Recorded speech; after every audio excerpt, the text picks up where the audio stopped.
Hello everyone and welcome once again back to the channel with Fred the Clio. Today I'm just going to do a very quick video on how you can take one of these radios out that's got the sort of prong releases, if you like to call them that, without having the prong releases. The tool that you actually need is sort of like a U-shape piece of metal that you can just stick in there that's got obviously two prongs on there.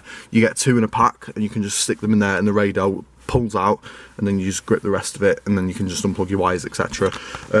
But for this one you can use pretty much anything to get these out. They're not very secure, so the best thing I'd recommend to use if you haven't got a set of prongs and you have got two small screwdrivers laying around, these specifically are a T6 and a T8 pair of screwdrivers, you can shove them in and it will work just the same. So I've shoved one in there and I will shove another one in that side.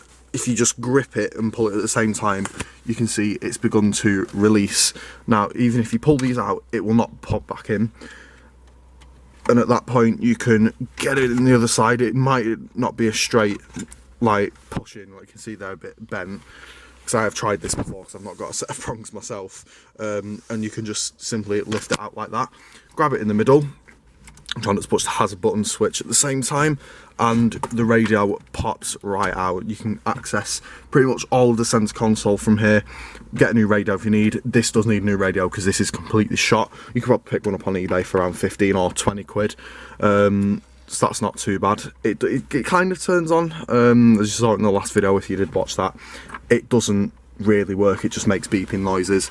So yeah, unplug all your wires, radio out, new one in, happy days. Thanks for watching once again and see you in a bit.